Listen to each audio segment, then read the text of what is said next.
नमस्कार विद्यार्थी मित्रांनो, स्वागत आहे आपलं पुन्हा एकदा एमपीसी लायब्ररी या आपल्या युट्यूब चॅनलमध्ये. विद्यार्थी मित्रांनो, आज आहे 6 डिसेंबर 2025. सुरू करूयात आजच्या चालू घडामोडी. आज आपण पाहणार आहोत BSFच्या महासंचालक पदावर कोणाची नियुक्ती करण्यात आलेली आहे. PNBच्या पहिल्या महिला ब्रँड अँबॅसेडर कोण झालेले आहेत आणि भारतातील पहिले जलसकारात्मक विमानतळ हे कोणते आहे.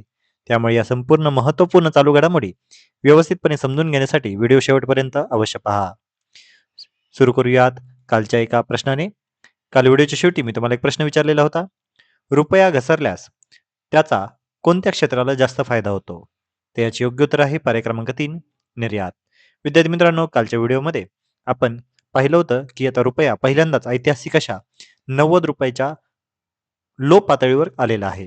म्हणजे पहिल्यांदाच त्याने 90चा आकडा गाठलेला आहे आणि ही रुपयाची जी काही घसरण झालेली आहे त्याचे भारतावर कोणते परिणाम होऊ शकतात, त्याचा सकारात्मक परिणाम कोणत्या क्षेत्रावर होऊ शकतो. तर अशा पद्धतीचं आपण संपूर्ण माहिती ही कालच्या व्हिडिओमध्ये पाहिलेली आहे. कालचा व्हिडिओ अतिशय महत्त्वाचा आहे, तो तुम्ही अवश्य पहा. आता आपण आजच्या दिनविशेषला सुरुवात करूया. आज आहे 6 डिसेंबर. 6 डिसेंबर हा दिवस संपूर्ण भारतभरामध्ये महापरिनिर्वाण दिवस म्हणून साजरा केला जातो. कारण 6 डिसेंबर 1956 रोजी डॉक्टर बाबासाहेब आंबेडकर यांचे निधन झालेले होते. आपण डॉक्टर बाबासाहेब आंबेडकर यांच्याविषयी डिटेलमधील सविस्तर पद्धतीने परीक्षाभिमुख असा एक व्हिडिओ ऑलरेडी शेअर केलेला आहे, तो तुम्ही अवश्य पहा. आगामी काळामध्ये ज्या कोणत्याही परीक्षा होतील त्यामध्ये डॉक्टर बाबासाहेब आंबेडकर यांच्याविषयी कोणतेही प्रश्न आले तरी त्या व्हिडिओमधून तुमचे 100% टॅकल होऊ शकतात. त्यांची थोडक्यात माहिती पाहूया.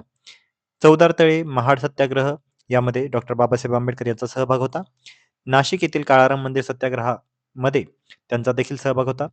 अखिल भारतीय शेड्यूल कास्ट फेडरेशनची स्थापना त्यांनी 1942 मध्ये केली होती आणि पीपल्स एज्युकेशन सोसायटीची स्थापना त्यांनी 1945 मध्ये केलेली होती. त्यामुळे लक्षात घ्या, डॉक्टर बाबासाहेब आंबेडकर महापरिनिर्वाण दिवस. 6 डिसेंबर 1917 होम रूल लीगची आजच्या दिवशी स्थापना करण्यात आली होती. भारतीय स्वातंत्र्य चळवळीतील महत्त्वाची संघटना होम रूल लीग ही आजच्या दिवशी स्थापन झालेली होती. 6 डिसेंबर 1887 रयत शिक्षण संस्थेचे संस्थापक आणि शिक्षण प्रसारक कर्मवीर भाऊराव पाटील यांचा आज जन्मदिवस. 6 डिसेंबर 1906 प्रसिद्ध भारतीय इंग्रजी लेखक R.K. नारायणन यांचा देखील आज जन्मदिवस. तर विद्यार्थी मित्रांनो, आजचे अतिशय महत्त्वाचे दिनविशेष होते, ते आपण आता पाहिलेले आहेत.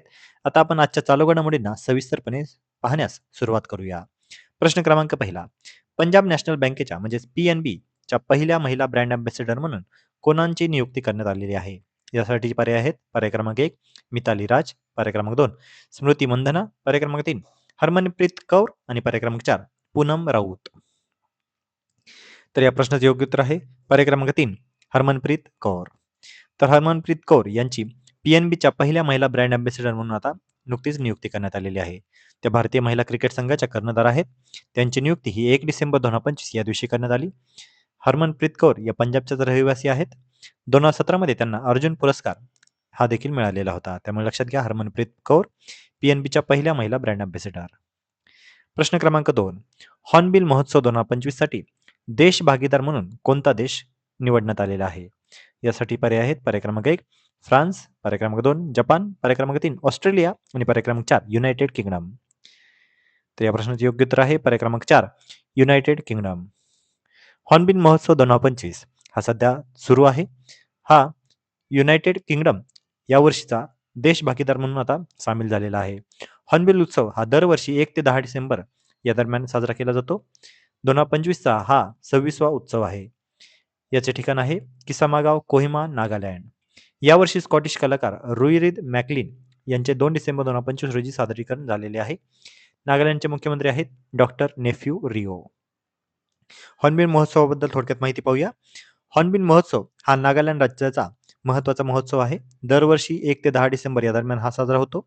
याची सुरुवात साल 2000 मध्ये सुरुवात करण्यात आलेली होती. याला राज्याचा महोत्सवांचा महोत्सव असेही म्हटले जाते. हॉर्नबिल उत्सव हा नागालँडचा सर्वात मोठा उत्सव असतो.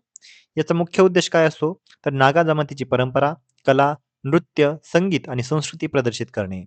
18 प्रमुख नागा जमातींना एकत्र येऊन सांस्कृतिक आदानप्रदान करण्याचे हे एक महत्त्वाचे व्यासपीठ आहे. या महोत्सवाचे नाव हे हॉर्नबिल पक्षावरून ठेवण्यात आलेले आहे. त्याच्यामुळे लक्षात घ्या, हॉर्नबिल महोत्सव हा कोणत्या राज्याचा आहे तर नागालँड. प्रश्न क्रमांक 3 प्रवीण कुमार हे कोणत्या वर्षाच्या IPS बॅचचे अधिकारी आहेत? तर यासाठीचे पर्याय आहेत पर्याय क्रमांक 1 1993, पर्याय क्रमांक 2 1991, पर्याय क्रमांक 3 1995 आणि पर्याय क्रमांक 4 1998. या प्रश्नाचे योग्य उत्तर आहे पर्याय क्रमांक 1 1993. तर प्रवीण कुमार यांची नुकतीच BSFचे महासंचालक पदी निवडणूक करण्यात आलेली आहे. प्रवीण कुमार हे आता सीमावर्ती सुरक्षा दल म्हणजे बॉर्डर सिक्युरिटी फोर्स म्हणजे BSFचे आता महासंचालक असणार आहेत. त्यांनी 30 नोव्हेंबर 2025 या दिवशी पदभार स्वीकारलेला आहे. ते सध्या इंडो तिबेटियन बॉर्डर पोलीस म्हणजे ITBPचे महानिर्देशक म्हणजे DG आहेत. त्यांना BSFची अतिरिक्त जबाबदारी देण्यात आलेली आहे. BSF हे विद्यमान DG दलजित सिंह चौधरी यांचा निवृत्ती झालेली आहे. त्यांच्यामुळे अतिरिक्त कारभार हा त्यांच्याकडे देण्यात आलेले आहे. प्रवीण कुमार हे 1993 बॅचचे IPS अधिकारी आहेत. त्यांचे केडर होते पश्चिम बंगाल आणि ते ITBPचे 35वे DG आहेत. तर लक्षात घ्या प्रवीण कुमार आता BSFचे महासंचालक. प्रश्न क्रमांक 4. भारतातील 27वी नवरत्न कंपनी म्हणून कोणत्या कंपनीला मान्यता मिळालेली आहे? यासाठीचे पर्याय आहेत पर्याय क्रमांक 1 HPCL, पर्याय क्रमांक 2 IOCL, पर्याय क्रमांक 3 NRL आणि पर्याय क्रमांक 4 गेल. या प्रश्नाचे योग्य उत्तर आहे पर्याय क्रमांक 3 NRL. तर 27वी नवरत्न कंपनी म्हणून आता नुमालीगड रिफायनरी लिमिटेड म्हणजेच NRL याची आता निवड करण्यात आलेली आहे. 1 डिसेंबर 2025 रोजी याची घोषणा करण्यात आली. याची घोषणा ही पेट्रोलियम आणि नैसर्गिक वायू मंत्री हरदीप सिंह पुरी यांनी केली. NRL ही ऑइल इंडिया लिमिटेडची सहाय्यक कंपनी आहे. याचे मुख्यालय आहे नुमालीगड, आसाम या ठिकाणी. NRLची स्थापना 22 एप्रिल 1993 या दिवशी करण्यात आली. 2009 मध्ये NRLला मिनीरत्न दर्जा प्राप्त झाला होता. तर लक्षात घ्या भारताची 27वी नवरत्न कंपनी आहे नुमालीगड रिफायनरी लिमिटेड म्हणजेच NRL. प्रश्न क्रमांक 5. भारतातील पहिले जलसकारात्मक विमानतळ कोणते आहे? यासाठीचे पर्याय आहेत पर्याय क्रमांक 1 मुंबई विमानतळ, पर्याय क्रमांक 2 चेन्नई विमानतळ, पर्याय क्रमांक 3 बेंगळुरू विमानतळ आणि पर्याय क्रमांक 4 दिल्ली विमानतळ. तर या प्रश्नाचे योग्य उत्तर आहे पर्याय क्रमांक 4 दिल्ली विमानतळ. तर दिल्ली विमानतळ हे आता भारताचे पहिले जलसकारात्मक विमानतळ ठरलेले आहे. दिल्लीचे इंदिरा गांधी आंतरराष्ट्रीय विमानतळ हे भारताचे पहिले वॉटर पॉझिटिव्ह विमानतळ बनलेले आहे. ज्यामध्ये वापरापेक्षा जास्त पाणी पुन्हा भरण्यासाठी कापणी, पुनर्वापर आणि स्मार्ट सिस्टीमचा वापर केला जातो. दरवर्षी 4 कोटीहून अधिक प्रवासी या विमानतळावर असतात. हे प्रमाणपत्र शाश्वत विमानतळ ऑपरेशन्स आणि पर्यावरणीय व्यवस्थापनात एक मैलाचा दगड आहे. पाणी सकारात्मक स्थिती म्हणजे काय? तर पाणी सकारात्मक असण्याचा अर्थ असा आहे की ही सुविधा वापरण्यापेक्षा जास्त पाण्याची भरपाई करते. म्हणजे जेवढा वापर होतो त्यापेक्षा जास्त याची भरपाई केली जाते. त्यामुळेच त्याला जलसकारात्मक किंवा वॉटर पॉझिटिव्ह असे म्हटले जाते. या विमानतळाने पावसाच्या पाण्याचे संचयन वाढवून साठवणूक प्रणालीमध्ये गुंतवणूक करून आणि प्रगत पुनर्वापर यंत्रणा स्वीकारून हे ध्येय साध्य केलेले आहे. नीती आयोग आणि CII जल तटस्थता चौकटी अंतर्गत वॉटर इनोव्हेशन समिट 2025 मध्ये औपचारिकपणे ही मान्यता दिल्ली विमानतळाला दिलेली आहे. दिल्ली विमानतळाचे नाव काय आहे? तर इंदिरा गांधी आंतरराष्ट्रीय विमानतळ. तर लक्षात घ्या दिल्ली विमानतळ हे आता भारताचे पहिले जलसकारात्मक विमानतळ ठरलेले आहे. तर विद्यार्थी मित्रांनो या होत्या आजच्या चालू घडामोडी. आजच्या महत्त्वपूर्ण चालू घडामोडीवर आधारित मी आता एक प्रश्न विचारणार आहे ज्याचं उत्तर तुम्ही सर्वांनी आता कमेंटमध्ये देणं आहे. हॉर्नबिल महोत्सव हा मुख्यतः कोणत्या राज्याचा उत्सव आहे? अतिशय सोपा प्रश्न आहे. आपण नुकतीच त्याबद्दल माहिती पाहिलेली आहे. तर लक्षात घ्या हॉर्नबिल महोत्सव मुख्यतः कोणत्या राज्याचा उत्सव आहे?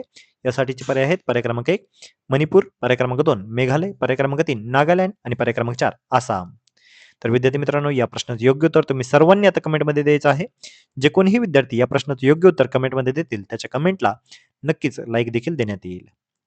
तर विद्यार्थी मित्रांनो या होत्या आजच्या चालू घडामोडी. तर अशाच अधिकाधिक इन्फॉर्मेटिव्ह कंटेंटसाठी आपले MPC लायब्ररी या YouTube चॅनलला सबस्क्राईब करायला अजिबात विसरू नका. धन्यवाद.